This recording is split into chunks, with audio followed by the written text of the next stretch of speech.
അപ്പം ഒരു മനുഷ്യനിങ്ങനെ നടന്ന് മോനെ എന്ന് പറഞ്ഞത് ഞാൻ എണീക്കണോ നിൽക്കണോ. അപ്പം എന്താ ചെയ്യുന്നത് വെച്ച് കഴിഞ്ഞാൽ ഞാൻ രവീന്ദ്രനൊക്കെ ആദ്യമേ കുറ്റസമ്മതം നടത്തി.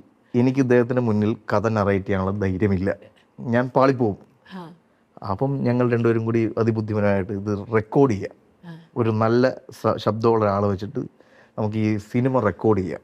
കാരണം എൻ്റെ എസ്കേപ്പ് ഫുൾ സ്ക്രിപ്റ്റ്, ഒരു 2.5 hour ഉള്ളൊരു ഫുൾ സ്ക്രിപ്റ്റ് ഇതുമായിട്ടാണ് ഞാൻ പോകുന്നത്. കോൾ ചെയ്യുന്നു, നമ്മളൊരു ഡയറക്ടർ മോഹൻലാലിനെ വെച്ചിട്ടൊരു പടം ചെയ്യുന്നുണ്ട്, ശോഭന അഭിനയിക്കുമോ എന്ന് ചോദിക്കുന്നുണ്ട്. Are ready?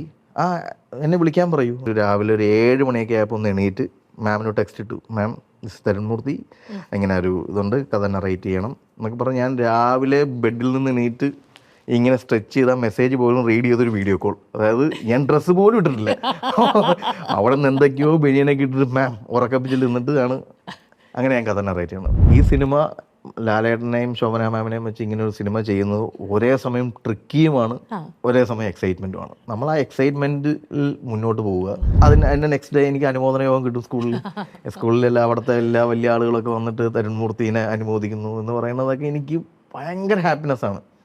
ഓൺലൈൻ തുറന്നു നോക്കിക്കഴിഞ്ഞാൽ ഇന്ന സിനിമയെ പറ്റി മാത്രമേ ആളുകൾ സംസാരിക്കുന്നുള്ളൂ എന്ന് പറഞ്ഞാൽ അതാണ് നല്ല സിനിമ എന്ന് നമ്മൾ വിശ്വസിക്കേണ്ടിരിക്കുക. അതിനപ്പുറത്തേക്കും ഒരു കാഴ്ചപ്പാടുണ്ടാകണം. പുതിയതായിട്ട് വരുന്ന എല്ലാവർക്കും വേണ്ടത് എന്താണ് അവർ ചെയ്യാൻ പോകുന്നത് ക്ലാരിറ്റിയാണ്, വിഷൻ എന്ന് വേണം പറയാം, vision with a proper mission എന്ന് വേണേൽ പറയാം.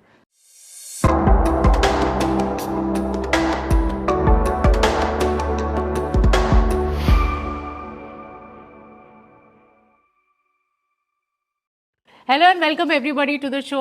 ഈ സ്റ്റേജ് ഷോസിലൊക്കെ പറയത്തില്ലേ, മലയാളികളുടെ മനസ്സ് കവർന്നെടുത്ത വെറും 3 സിനിമകൾ കൊണ്ട് അല്ലെങ്കിൽ വെറും 2 സിനിമകൾ കൊണ്ട് എന്നൊക്കെ പറഞ്ഞ് ആൾക്കാരെ സ്വീകരിക്കുമല്ലോ. അതുപോലെ വേണം തരുണിനെ സ്വീകരിക്കാൻ. കാരണം എൻ്റെ ഫേവറേറ്റ് 2 മൂവീസിൻ്റെ സംവിധായകനാണ്. And this the third movie which is going to be which is going to come out, തുടരും. അതിനു മുമ്പ് ഞാൻ ഫസ്റ്റ് 2 മൂവീസിനെ കുറിച്ച് പറയട്ടെ. Tarun, welcome to the show. Thank you so much. ഭയങ്കര തിരക്കാണ്.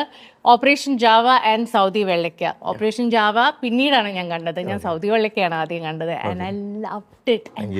It was a spectacular movie. ഇങ്ങനെ ഒരു സിനിമ എങ്ങനെ സങ്കല്പിച്ചു എന്നുള്ളൊരു ചോദ്യമായിരുന്നു എൻ്റെ മനസ്സിൽ. Anyway, we have to move ahead. അപ്പം അഗൈൻ ഓപ്പറേഷൻ ജാവയുടെ കാര്യം പറഞ്ഞാലും same, it was a very very different theme.